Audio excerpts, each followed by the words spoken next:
Hey, welcome to another episode of Up and In on this beautiful Sunday evening. At least it is in my part of the country. Hack, how's the weather out for you, my man?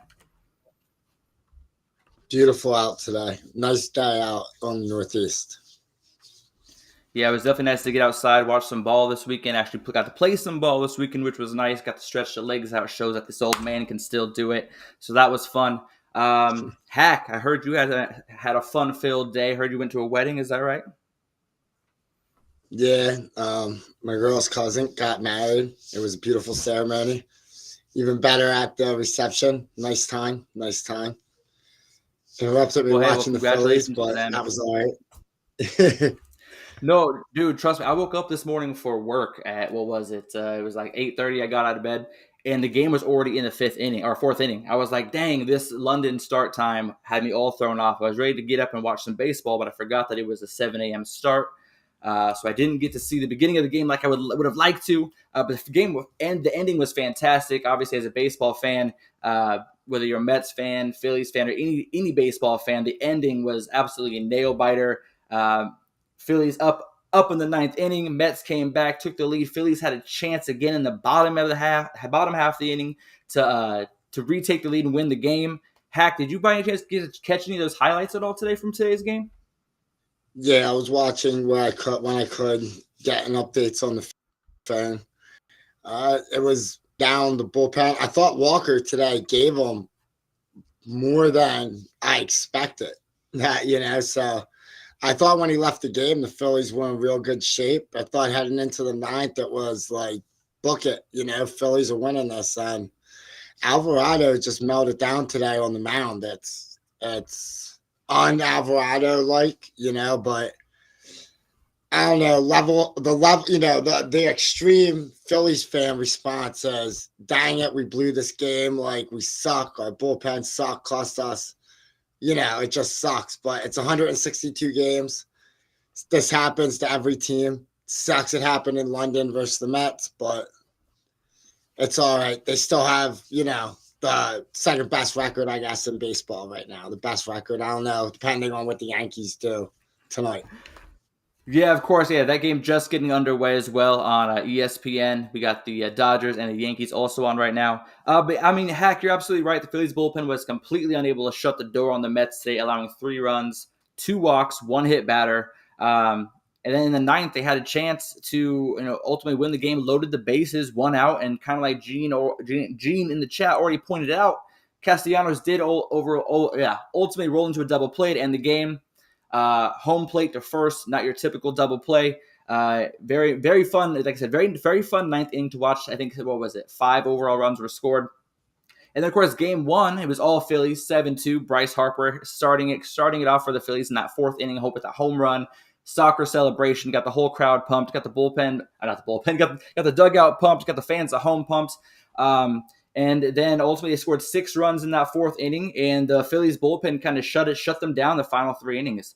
And obviously Ranger Suarez had a fantastic outing in his 5 and 2/3 innings. Obviously, Hack, you're hot. You're always talking about Ranger Suarez. He looked fantastic in London. Not quite able to make it through that sixth inning, but were you able to catch some of the highlights of his start? Yeah, I thought he did a good job. I think because of the high standard he set so far, this was a good win, but it wasn't one of his great performances of the year.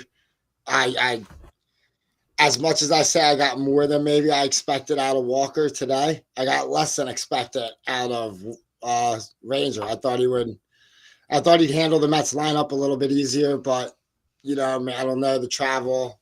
I'm not going to make excuses. It was a good start, and he got the win. That's so good for him. Even on an off day, the good pitchers find ways to win.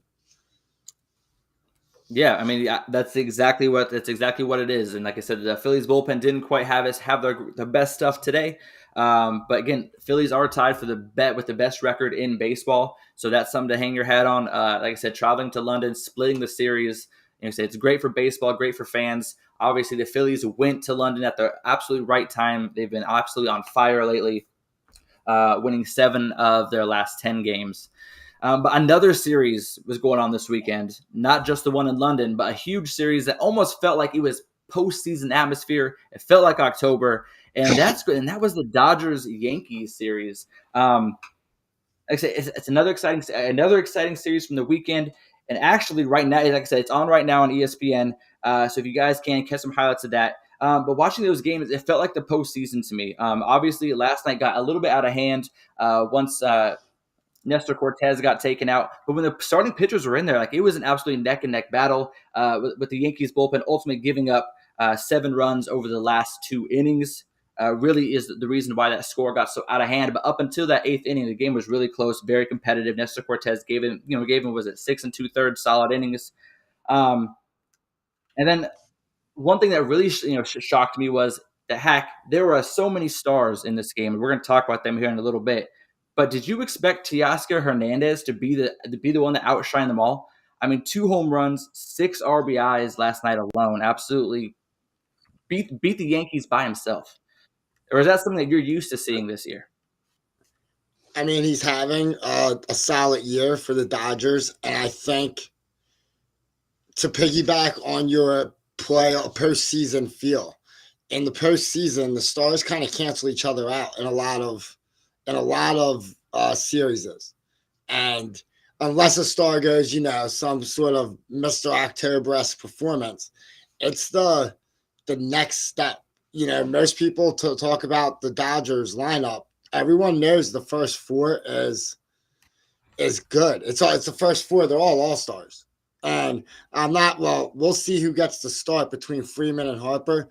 But I'm not talking about like all stars because the players put them in. They're starting in the All-Star game, and it was the next ones. It's the next 4 or 5 in the lineup that you worry about. And can you protect Will Smith?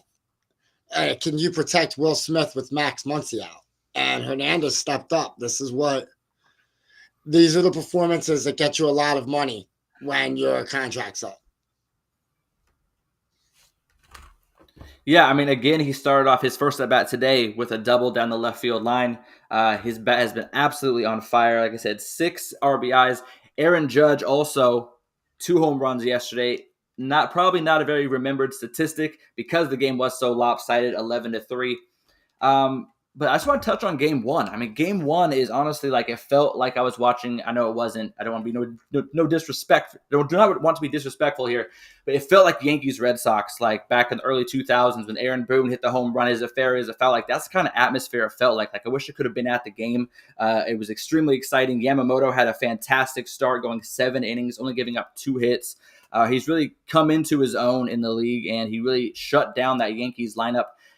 But Hack, I have one question for you here. I mean, how big of a difference is not having Juan Soto in the lineup? Like, how big of a difference was that in this series, or was it clearly just the Dodgers were a better team? I think game 1, especially when you're talking about an extra inning game, and you're going to give Juan Soto 3 at bats before you get to the 10th inning. Anything's possible there. He's one of the best hitters in the game. Right now, he's probably the front runner to be the AL MVP. So it's hard to say he doesn't affect game 1. Game 2, his leadership has kept the Yankees in games. So, but I don't know if he's worth the amount of runs. He's not a pitcher, So Right. like game 1, I definitely think he changes the game. And right now, the Dodgers are down 2-0 to the Yankees. Gill's on the mound. That's one of their young stars. It's game. He might also have made a difference. So we're gonna say out of 3 games, you would have to say missing Soto changes the dynamic of the game. Yeah, I would absolutely completely agree with you on there. And that's really kind of funny because it brought me to kind of a funny thought in my head. Which one of these 2 teams would I want to kind of start my team and start my franchise around? I mean, you got the Yankees, obviously Aaron Judge, superstar, Juan Carlos Stanton, maybe on his way out, but still putting up monstrous numbers. Then you got, of course, Juan Soto, and they're trying to lock him down for the long term. And then for the Dodgers, they got Mookie Betts, Shohei Ohtani, who's obviously one of the stars in this league. Hopefully, we'll be able to pitch next year as well as hit like he is this season. And then we got Freeman, who is also kind of getting up there in age, but really kind of still kind of that one of those leaders in the clubhouse. I mean, when you look at the 2 kind of head to head, which sets of stars would you want to start your franchise around? I mean, to me, it's an easy. That's when you showed me this question, the Dodgers story are without a Okay. doubt the three that you want. I can, without even being disrespectful to the other side, even if I say, okay, we wash it. All three are all stars, even well, because Stanton this year is performing at an all-star level. So we say all three are all-stars. Well, going forward, you have a 3-on-3 all-star race until Ohtani can pitch. Now you have a fourth all-star. And no matter what the Yankees no matter what the top three do, you can't equal that the bottom three also have a 20-game winning pitcher. Not, pictured there. It's one guy, it's 2-1. So just in that alone, you're getting 4 all-star players over 3. Okay. Anyway, I do hear what you're saying, and I understand how you may think that they're the best 3. But when I really dive into the numbers, I'm gonna show you some numbers that I found on them. Okay, because you know me, I like to deep dive, I like to get into the nitty gritties, I like to get a little bit nerdy when it comes to the stats. But let's compare just offensive output. All right, because obviously defensively, I say we could probably wash as far as value. Obviously, if you take Shohei's pitching out of it, as far as defensively, we could probably cancel each other out. Wouldn't you agree? As far as abilities, we're gonna pretend that you say yes. I can agree with that. But as far as okay, cool. As far as offensive goes, that's where the difference is. Now, Judge, Stanton, and Soto combined have hit 55 home runs this season. Can you guess how many home runs Betts, Ohtani, and Freeman have hit combined? 40. In the chat, if you know, throw it in too. How many? 40. 40. Okay, perfect. The answer is actually 33. So the Judge, Stanton, and Soto are out hitting home run wise by 22 Betts, Ohtani, and Freeman, which to me tells me more RBI opportunities because the guys are getting on base. Let's compare RBIs though. Okay, so if home runs doesn't do it for you, let's just talk about RBIs. Betts, Ohtani, and Freeman combined have 116 RBIs. Can you guess what the other 3 have combined? Okay, 146. So they've not only not out hit home, outpowered them. Sorry, I couldn't find my words. Outpowered them by 22. They've also driven in over 30 runs more additionally. So to me, I look at this and I think Judge, Stanton, and Soto, that's an absolute lock to me that I'm going with the top 3. Obviously, Ohtani, Betts, and Freeman are 3 of the best, and they continue to do that day in and day out. But who's got the better record? The Yankees do. And it's because of these 3 right here. And so that's why I'm taking the Yankees stars over the Dodgers stars. But that's just me. I mean, you're buying Stanton at his highest. And I'm saying the Dodgers, those 3's median level is much higher than the other 3's median level because one of those 3's median is not equal to what the other 5 guys are on that team. Unfortunately, and some of it has been his health, but if you know what, let's put this question on the last show of the regular season. Okay. We'll re-ask that question come postseason time, before the postseason starts. We will re-ask this question. But I don't know. I guess I'm looking at the Dodgers as a whole. I just see Ohtani essentially replacing Kershaw in the rotation. If Kershaw was still healthy and they had Ohtani pitching next season, or not healthy, was still young and had a strong arm and it could do the 200 plus innings every season, I would say that the Dodgers are definitely getting that winning package. But to me, starting next year, I think Ohtani kind of just slides in and kind of replaces Kershaw's position in that rotation ultimately, and it's kind of a swap out for me. That's just my opinion. But I digress. Anything else you kind of have to say about these 2 trios before we kind of move on to our next subject here? I'm just to counterpoint that pitching, swapping out the Kershaw. I don't believe a year season, but a postseason rotation of Glasnow, Ohtani, and Yamamoto with pitchers like Walker Buehler and Gavin Sideways or splitting a game a lot different look than, as much as I like regular season Clayton Kershaw, postseason Clayton Kershaw. And the potential of that. That's true. In a 7-game series, those are 3 of your pitchers.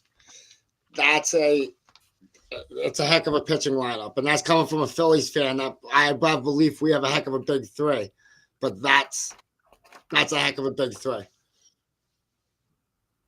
I can't argue. That's a great point. Honestly, I wish we had that judge in the corner who was like giving us points for every good point that we make. What was that show called? ESPN. Do you remember that? Oh, I cannot remember it for me for the life of me. It's not part of the man. interruption. Is that it? No, that's not it. I don't remember. No, it was. Yeah, it was right on before that. I'll remember. If you happen to know in the chat, throw it in for us, because I cannot remember for the life of me, or I'll have to look it up later. But we're going to continue on with the episode today. Up next, we kind of have... Actually, I don't even remember what we have next, to be honest with you. Oh, yes, we're going to go over the league statistics right now. The home runs, average, and RBIs leaders in the AL and NL combined, as well as ERA and strikeout leaders for the both leagues combined as well. No surprise here, Aaron Judge has just spent time talking about him, leading the league with 23 home runs. Let me make this a little bit bigger for us, though, just so everyone can see the stats that we're talking about. Gunnar Henderson still cruising through the season with 20 home runs, and, of course, Kyle Tucker rounding up with 19. Hack, the biggest surprise to me, and maybe you can agree, Bobby Witt at the top of the average leaderboard. He was not even close to the top 3 last week. Absolutely on a tear right now. Anybody here statistically standing out to you that you weren't expecting? I mean, he's from categories, but Ozuna's staying on both the average and RBIs, and I don't believe he's far off the top 3 in home runs. So him and Judge have been having some great years, power-wise and average, Yeah, especially because Ozuna is pretty much Atlanta's offense right now. They've been struggling mightily since losing Acuna. So he's pretty much their offense. Yeah, he has 18 home runs on the season, so just off the list. And he said it's within striking distance. He could have a good week and catch up to that number 1 spot real fast. And like you said, 55 RBIs and average hovering right at, they say 312 on average. So his average has dropped today down to 312 from that 319. That's marked up there. But when you go over to the pitcher's side here, I mean, Tyler Glasnow was absolutely running away with a strikeout lead. And Garrett Crochet of the Chicago White Sox, surprisingly, has kind of came out of nowhere to be number 2 in the league with 103 strikeouts. Why don't you talk to me a little bit about Ranger Suarez and how was he able to continuously keep his ERA under 2? I mean, the radios around here, people talk about he was finally able to have a full spring training, and that's been the difference. You hear it in the beginning and you're like, all right, cool. I believe that. That makes sense. That explains it. But now we're, what are we? 60, 70, 80 games into the season. It's panning out. Like, he just keeps pitching. He's smart. He talked about, one of your favorites,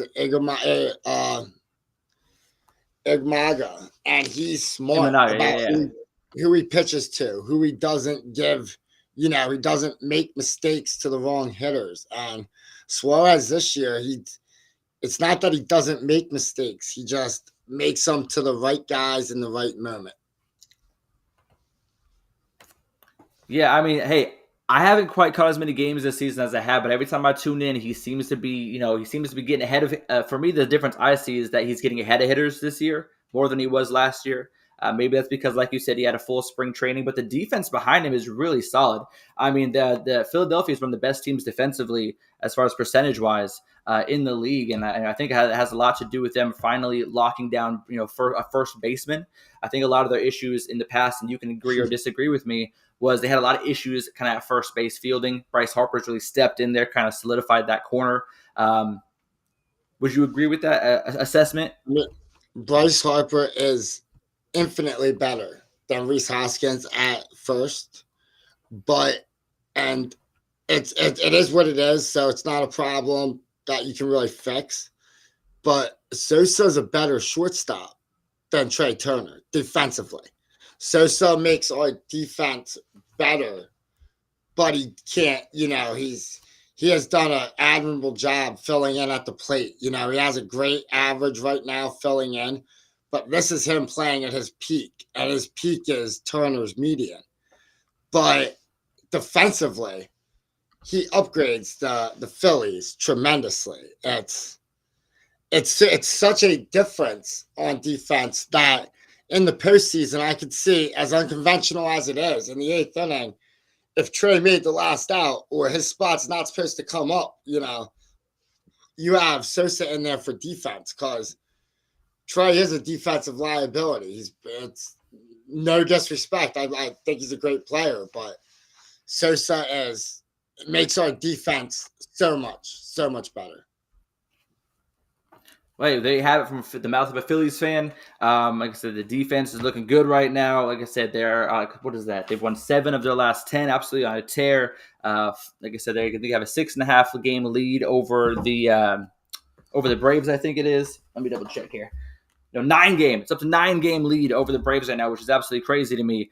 Because at the beginning of the season, we were talking about them having a constant battle all season. I think injuries plays a little bit of part of that, but we'll get into that at another time.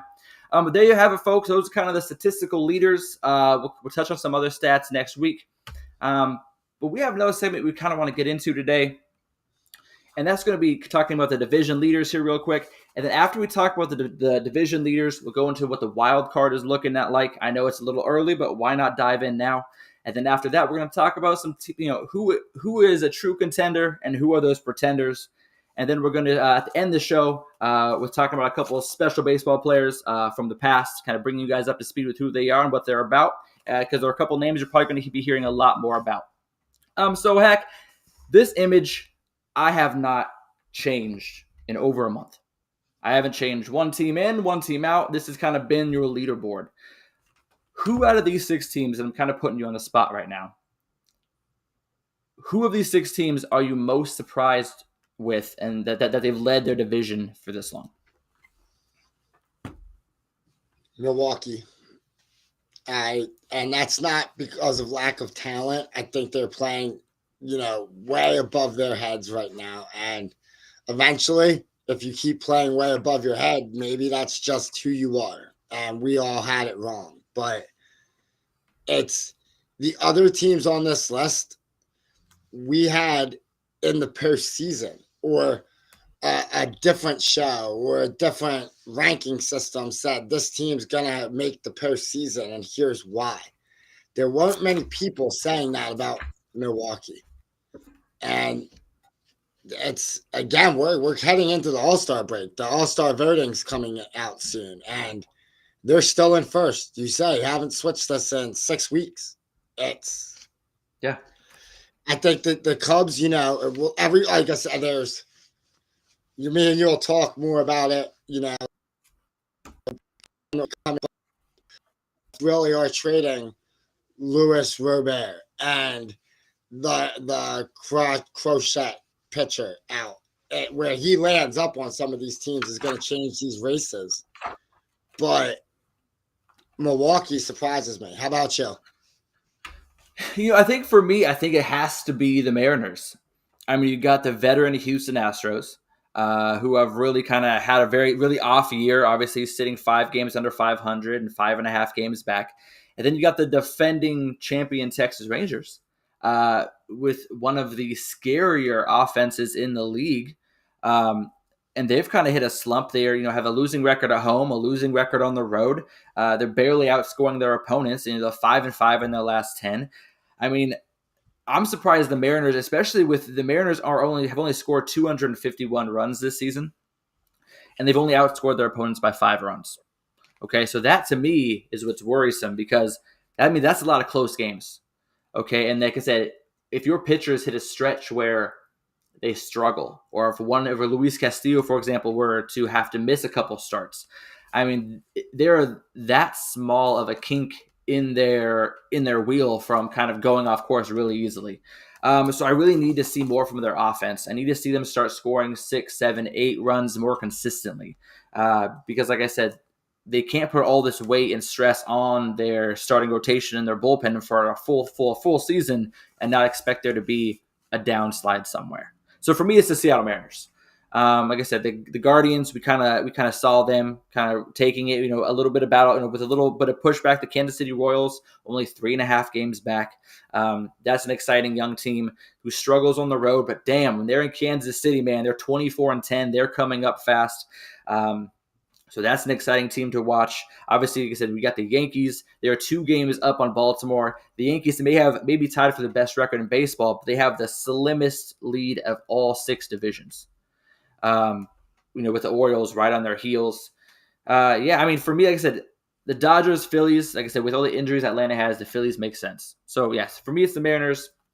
But hopefully the next week, there is a chance for possibly a switch. The Royals could catch up to the Guardians. But everyone else is kind of, like I said, more than a week's games back. So that's a lot of movement for a lot of teams. Anything you want to say about the division leaders before we kind of move on to our next segment here?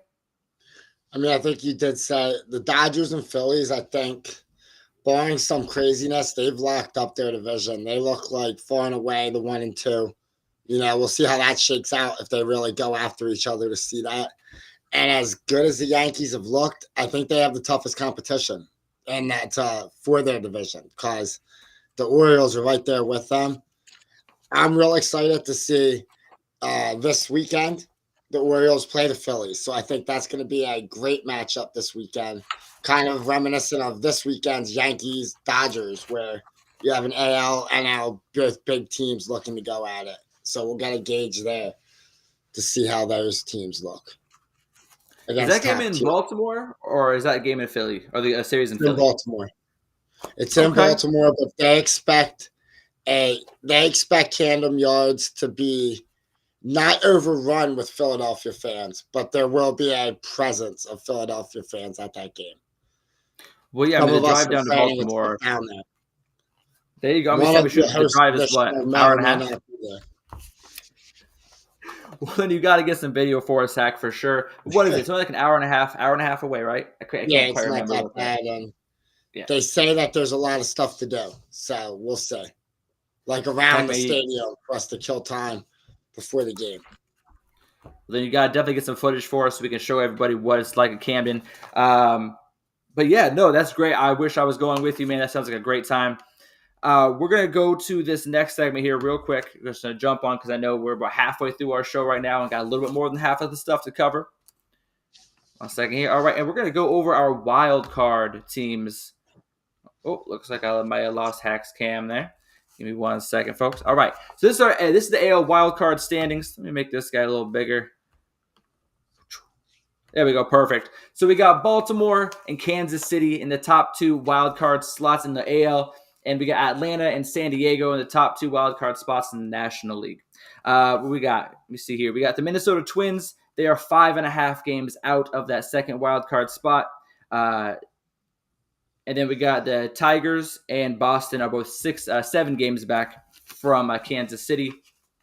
And then on the National League side, we have San Francisco, who is only a game out of that last wildcard spot, surprisingly. Cincinnati, Chicago, and the Pittsburgh Pirates are actually all also tied 1 game out from that second wildcard spot. So it's really a shit show over in the National League. We're not quite sure which way that's going to – the wind could blow tomorrow, and that standings could change completely overnight. The Atlanta Braves do have a 4.5 game lead, though, in that first spot. Hack, when you look at these wildcard standings, any of these teams, are you kind of surprised to see still kind of this close to the wild card lead? Detroit and Boston, the 2 teams I don't think in the beginning of the year anybody had. I feel like every other team I look at on that list, somebody had. We were talking about division leaders, kind of the same way. This looks like people's picks. Some of them more popular than others, for the wild cards. But this looks like the list. A lot of familiar teams' names.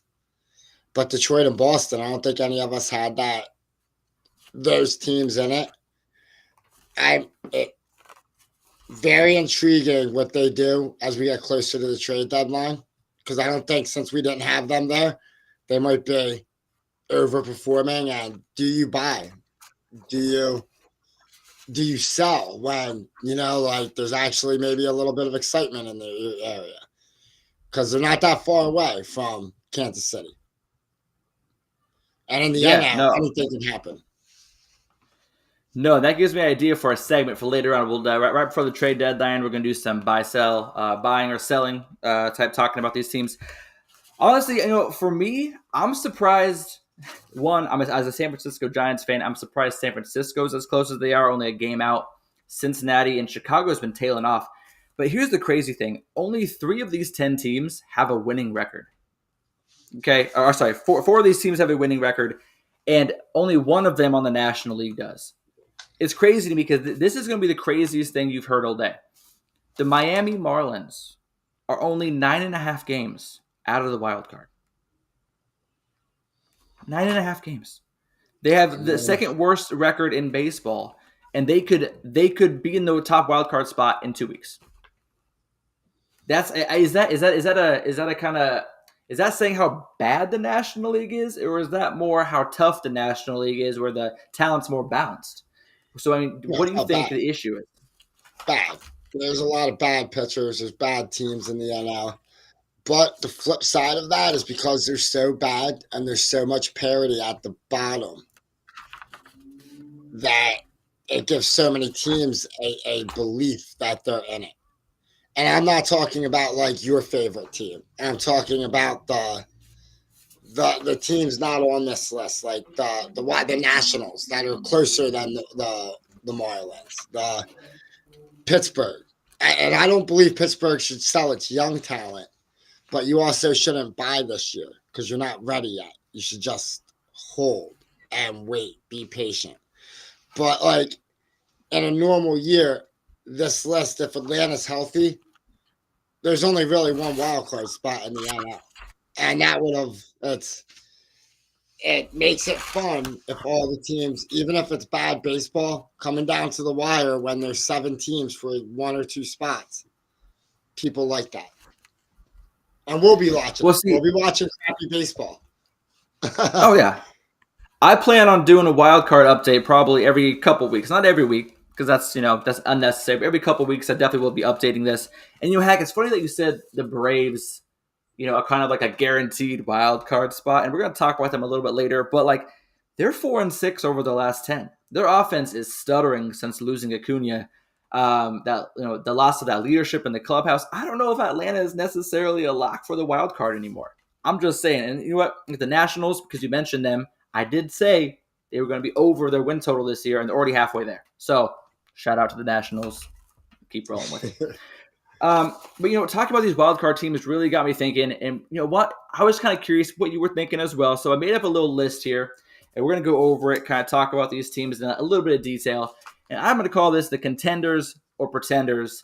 So basically, what I've got here, Hack, is I got a list of about, I think, 8 teams. And we're just going to talk, and these are all teams that are either in the wild card or a division leader. And we're going to talk about if these teams are contenders or pretenders. So you cool with that? Yeah, sounds like a good plan. All right, let me roll my dice here and see who's coming up first. Looks like we're going to talk about Cleveland Guardians. Currently 42 wins, 22 losses. First place in the AL Central. What do you think about the Guardians? Are these contenders or are they pretenders?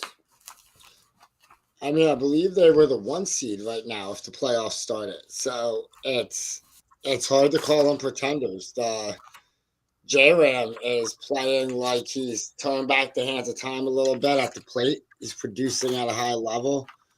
Their young players are playing well. They just got Stephen Kwan back, which is going to help their offense. He gets on and creates havoc I for them love on the Stephen Kwan.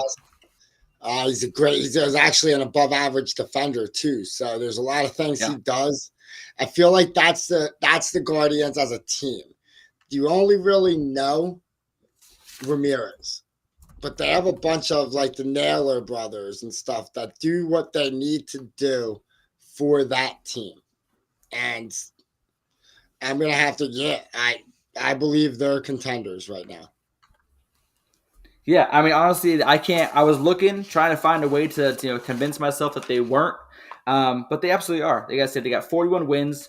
Their bullpen is absolutely lights out, leading the league with 23 saves on the season. Um, and here's the crazy thing.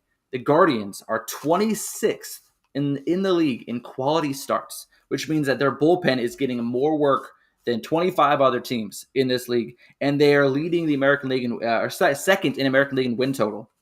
So like their bullpen is absolutely killing it and pulling the weight right now. Say 23 saves on the back end. And for an offense, they started off extremely hot. They're only hitting 239 as a team right now, which I believe they will increase. But like I said, without Shane Bieber, without some of these stars on the mound, the bullpen is absolutely cleaning up and doing work. And the real question is it sustainable? And I think the answer is yes. So, Hack, I'm going to agree with you here. I'm going to put the contender stamp on the Guardians. So we agree 1-for-1. We shall see how it ends when the season is over, of course. But let's not go on to the next team here, contender or pretender. Rolling the dice. Let's see who pops up. Looks like we're talking about a team that you just recently spoke about, and that's the Milwaukee Brewers. 38 wins, 27 losses, first place in the National League Central Division. Currently, let me just double check here. They currently have a 6.5 game lead over the Reds and Cubs. Contender or pretender?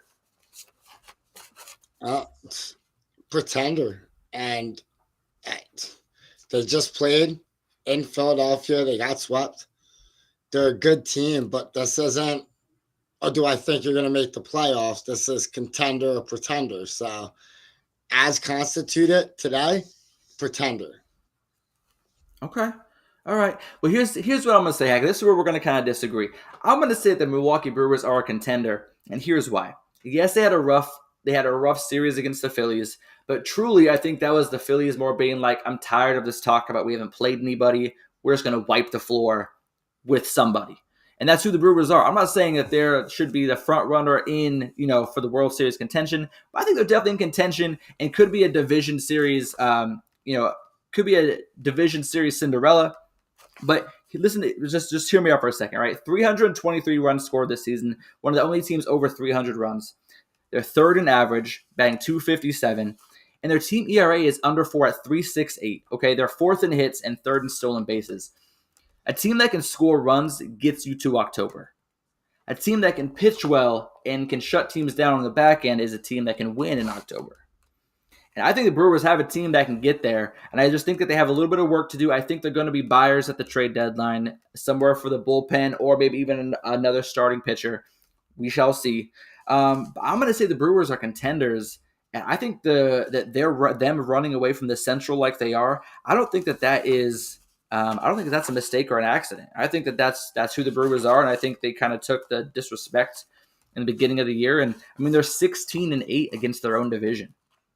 All right, so they're beating the teams who they're supposed to beat, and no one else in the division has a winning record besides the Reds, who are 7-6 against the division. So I mean, they're beating the teams they need to beat.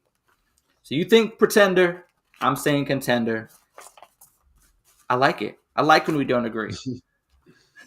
Anything else you want to say about the Brewers before we kind of move on? I mean, I do. If they make the moves that you predict at the trade deadline, well, I'll readdress this. And I want to say that about almost every team that I label a pretender. I don't think we have bad teams on this list. I just think as constituted, you are what I see you are. Now, you add a pitcher, then yeah, I reserve the right to change my opinion. But as it sits now, I just think they're not quite ready. They're a piece or two away. Hey, man, I liked your reasoning. You don't got to defend yourself. I believe in you, all right? You know your stuff. I know my stuff. We just have different opinions, and that's totally cool with me. I like when we don't agree on everything. And here's another thing about the Brewers, though. Like I said, they're 17-12 against the American League teams, so they're winning against crosstown competition. So they're not only winning in the Central, but they're also winning against the American League teams. And they haven't really played a lot of the West teams or East teams yet, so they really haven't had a full sample size to kind of see how they are against the rest of the league. But for now, we are split on the Brewers. I'm sure we'll visit them again later. Next up, we got the San Diego Padres. All right, so they right now are 34-34, sitting at 500, second place in the wild card. What do you think about the Padres, Heck? Another pretender. I think the record has to count for something.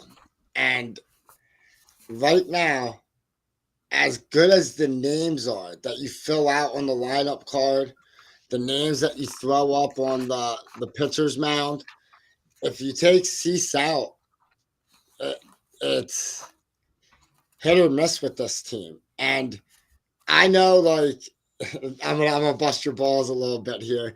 I can see it in your face that you're I calling already them know where you're going. you're gonna call them a contender, and I'm gonna say to you, you're right. Can they get hot and be the Cinderella? Yes.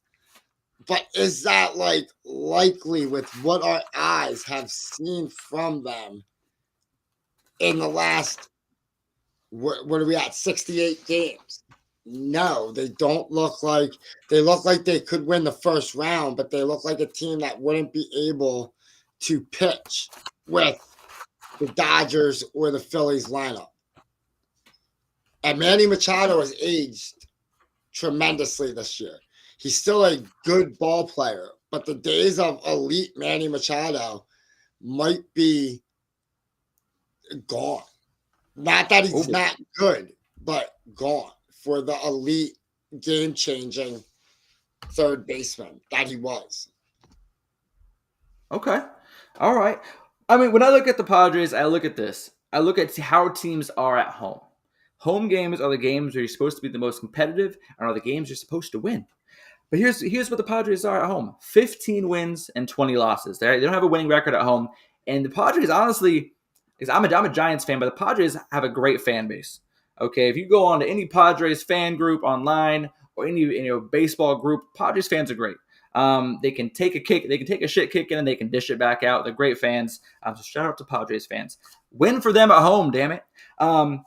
But they lead the league in average, right? So they're hitting 263 as a team. That's only gonna get better with Luis Rice, leading the way. Fernando Tatis, Junior, hit another home run today.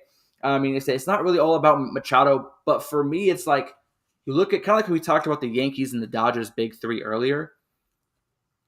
Could you put Arraez, Machado and Fernando Tatis Jr.? Could you put those three in the same category? And I couldn't do it. So I have to say that they are pretenders. I mean, it seems like the Padres are constantly getting highlights on ESPN, Sports Center. But as bad as my Giants have been this season, they're only a game up on the Giants in the wild card right now. Only a game up on the Giants in the division right now. The Giants have been 3-7 over their last 10, and the Padres have been just as bad at 4-6. They are not pulling away. They are not, like I said, kind of like the Dodgers. They need to start pulling away from the third, fourth, and fifth place teams in the National League because it looks like it's going to be a gritty finish at the end. And from what I'm seeing from the Padres, I don't know if they can do it. I mean, they added Dylan Cease in the offseason, which was a fantastic move, and he is their ERA leader for the team. But hear this, their ERA leader has a 3.51 ERA. The Yankees have 4 starters with under 3 ERA, Hack. 4. Okay, so I got to say the Padres are pretenders. Yu Darvish has had his day in the sun, and I think his seasoned nature is starting to show through a little bit. So I got to say the Padres are pretenders. Hack, do you say they were contenders or pretenders? I forgot. Sorry, I went off on a tirade there. Perfect. No, So I'm that was glad we're good. on the I same liked page. it. Yeah. Good. I'm glad we're on the same page with the Padres. I do think that they're ultimately not going to make the wild card. Definitely not win the division. I'm hoping the Giants can take that spot over, but with how close everybody is, it's really, like I said, it's going to be a shit show. So that'll be exciting to watch and talk about as the season goes on. All right, let's see who's next here. We're going to go to the Midwest after we've been to the coast and talk about the Chicago Cubs. They are currently 32 wins, 34 losses, 1 game back of the wild card. I put that number there because it seemed a little bit better for us to talk about them than the 6.5 games back they are in the division. What are you thinking about the Cubs, Hack? I mean, obviously, I know you got to see when Skeens pitched against them. He kind of dominated them. What do you think about the Cubs? Are they contenders or are they pretenders? this team, again, this is a team I have to go with what you did that are right now in my eyes.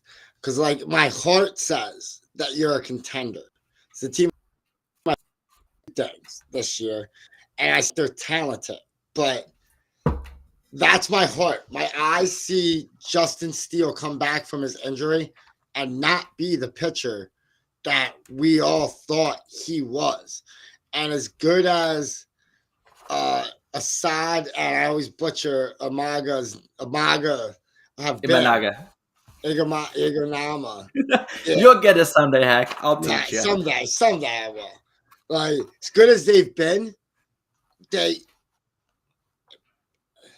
they have not had the pitching around those two players.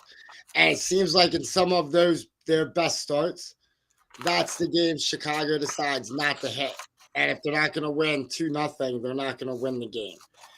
There's been injuries with Darby Swanson, Horner, Bellinger spent time. They need like a month of their players actually playing together. But until that happens, and until Steele turns the corner to give them their postseason big three, I gotta say they're pretenders. Okay. Hack calling the Cubs out as pretenders for the season. Hack, I look at the Cubs and they're great at home, as they should be, but, it's 50-50 on the road. You don't know what kind of team is going to travel. When I look at their record against other divisions, I mean, they're 8-15 against their own division, which is a huge reason why they're 6.5 games back. And they're 9-6 against teams in the West, which tells me one thing. The Cubs get up for the teams that they need to get up for, like the Dodgers, the Padres when they're on. Playing in San Francisco is no easy task.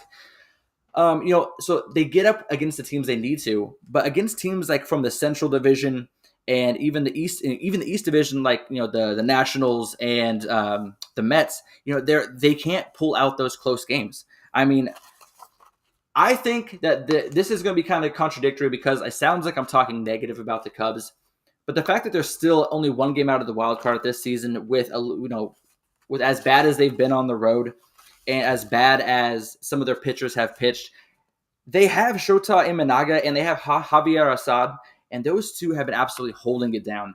And if Justin Steele can kind of get 50% better than what he's giving them right now with just over a 4 ERA, this team's going to be scary come postseason time. Chicago, night game, postseason atmosphere, all three. If you have to face those three pitchers in a 5-game series or a 7-game series, you got to face those guys possibly twice.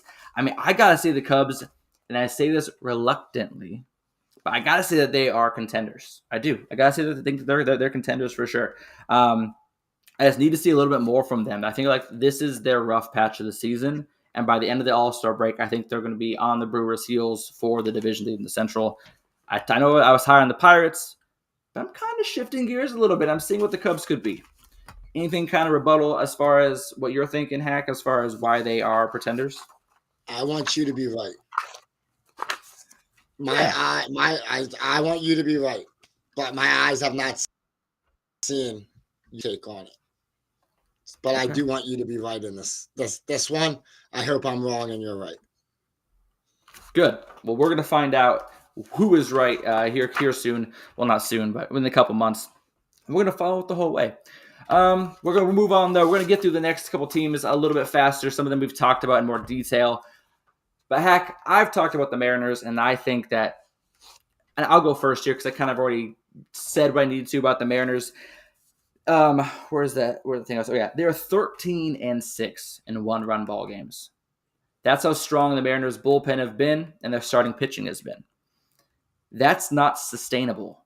13-6 in one-run games and 3-1 in extra inning games. I don't think that is sustainable at all. They're only 6 games over 500. I think that they're going to be pretenders at the end when it's all said and done. And I hate that because they are a Northwest team, and that's where I'm from. So it's rough to say that, but I think they're pretenders. Hack, what do you think?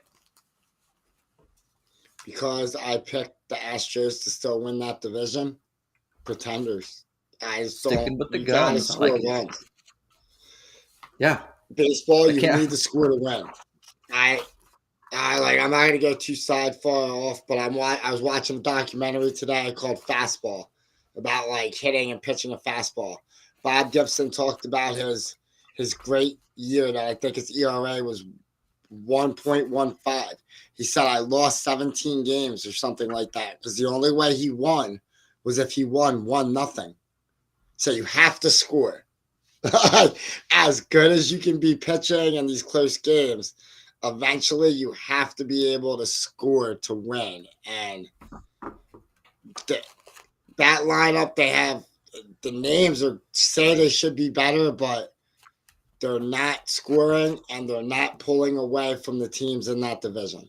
For as bad as the teams are playing below them, the Rangers and the Astros, they should have a lead reminiscent of the Phillies lead, and they don't. Okay. And I completely agree with you with how bad the Astros have been. Like I said, the second team in the division, the Rangers, have a losing record, 3 games under 500.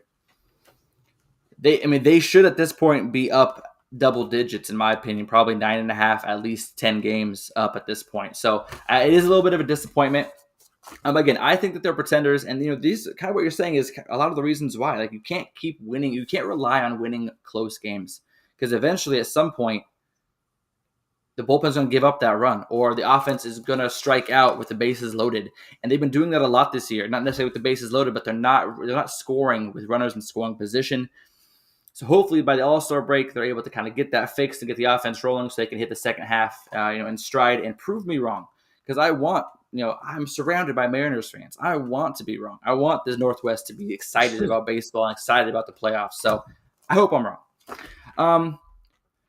But Hack, we're going to jump into a segment that we had talked about that we wanted to do. We got a couple other teams we want to talk about for contenders or pretenders, but I feel like we'll do this segment again down the road, and we'll do those teams then. We're going to jump into what we're going to do every week for the month of June, and maybe even longer. Who knows? We're going to do it as long as we want to.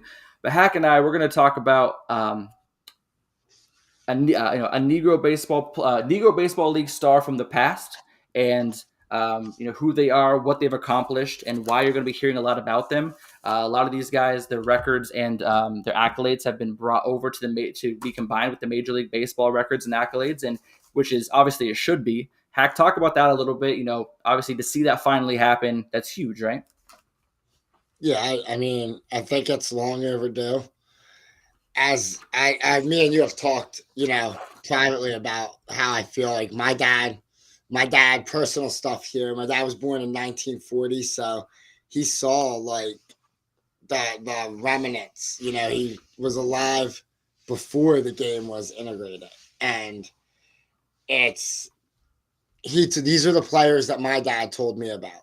And, I still learned, of course, about Mickey Mantle and all the other great players, Babe Ruth and everybody. But I knew about the players, especially the 2 guys we talk about today. They were common names. I'm glad that Major League Baseball acknowledges their records because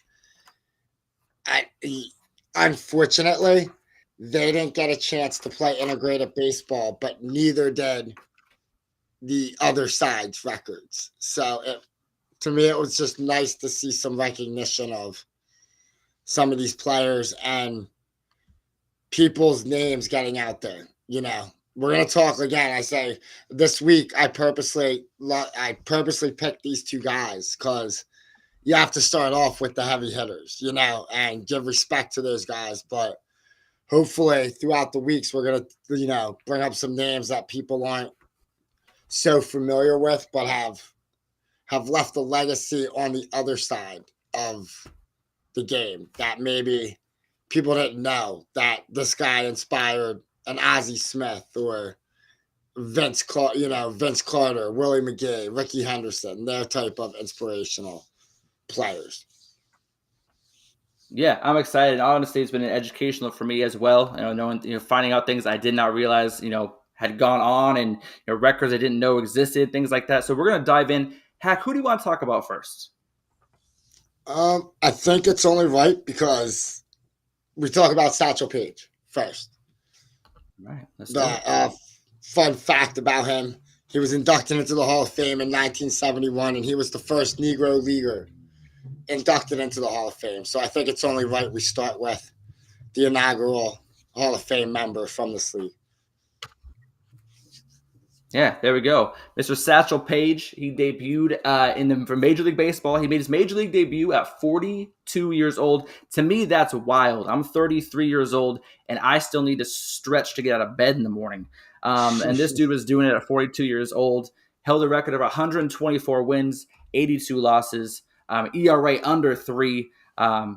Heck, what stands out to you the most about Satchel Paige when you kind of look back at what he did or his legacy as far as how he affected the game? So the way, because a lot of these, not a lot, every single one of these players that we're going to talk about, I haven't seen, you haven't seen. I've seen videos of them, but I didn't see them with my eye. And it's kind of like, to me, it's a way of talking to somebody about Barry Bonds. Leave your judgments about steroids, anything at the door.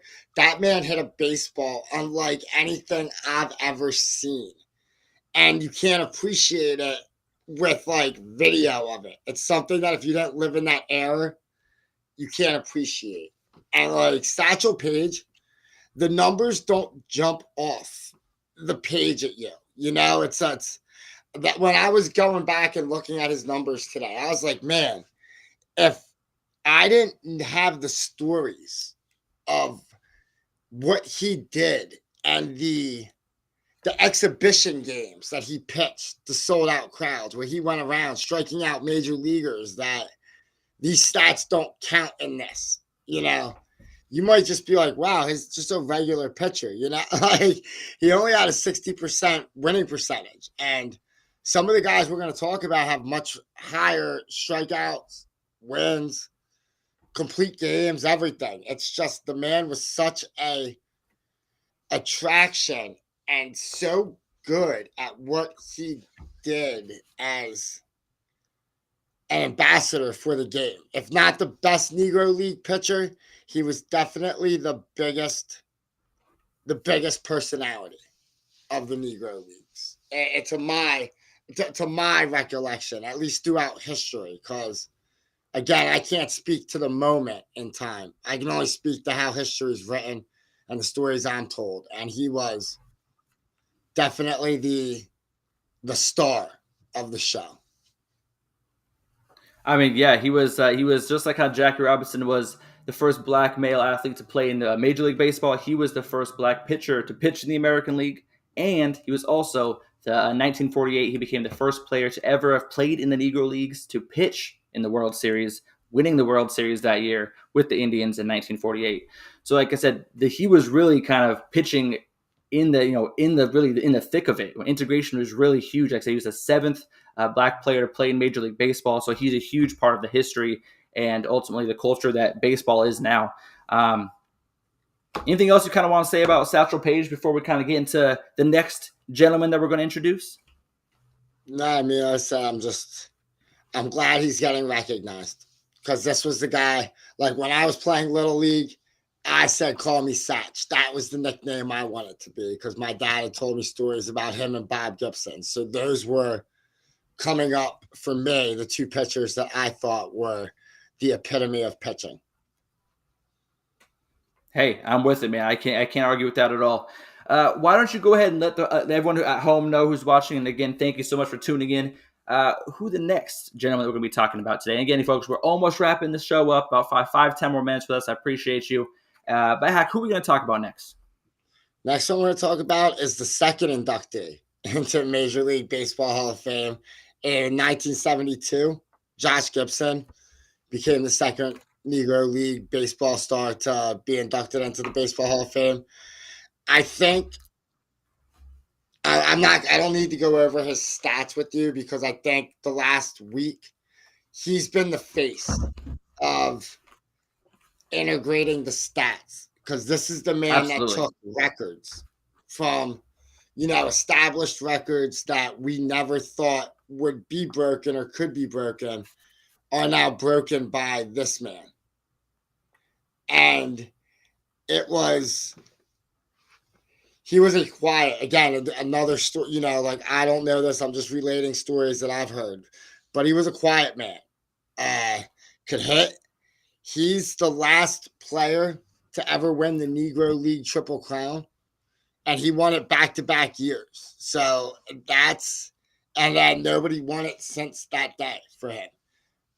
What he could do hitting, if we just go by numbers, because again, I didn't see him, like I can't go back in time, but numbers wise, you would say he's the greatest hitter to ever, or if it's either him or Ted Williams, and we can, you're not wrong, whichever name you pick according to the numbers, but 466 in a single season, that's, you're closer to 500 than you are to 400.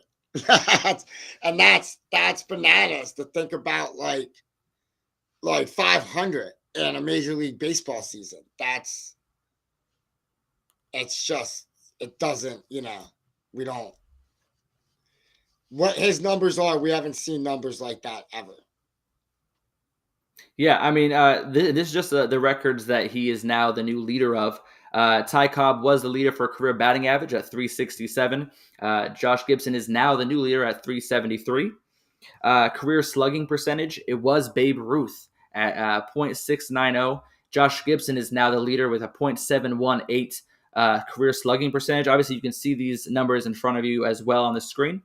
And then he's third, and this is also crazy. He's third in career on base percentage behind Babe Ruth, and of course, just like you mentioned, Ted Williams, who's got a 482 on base percentage, which obviously is absolutely bonkers. We'll talk about him probably down the line, but Josh Gibson is third with a 459 on base percentage. I mean, and he's also first in career OPS. He passed Babe Ruth and Ted Williams the 1.177. I mean, Josh Gibson's name is going to be etched in Major League Baseball history books for the rest of time. I mean, with today's teaching and mechanics, nobody's ever going to get close. I don't think anybody's going to get close to 400 again. For a season, let alone a career average just under 375. I mean, it's insane to me. Looking into him, I really started to deep dive into some other Negro baseball players that we're going to talk about later in the season that I'm excited for, and as good and known as he is now, there's going to be so many more that you're probably going to be your favorites by the time we're done with the segments and introducing these players. So, Hack, I'm glad that we are able to do this and be put on the platform where we can talk about these guys who don't probably, even as much as they've been talked about, they're probably not being talked about enough. So I'm excited that we're going to be able to explore these guys together. You're going to be able to kind of tell the world, what you know of these guys, and I'm going to be able to learn even more about them myself. But anything else you want to kind of throw in about Josh Gibson kind of before we move on and kind of finish out the show? Yeah, the slugging, his career home runs, 166.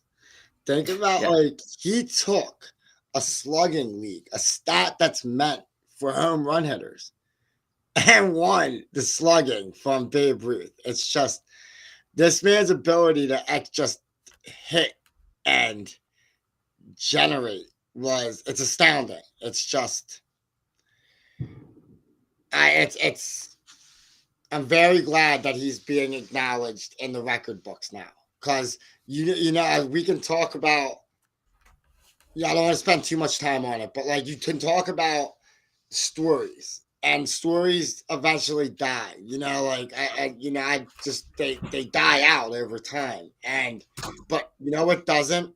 Who's the career leader in batting average? Like when you say Alexa, who's the Major League batting leader, it says Josh Gibson.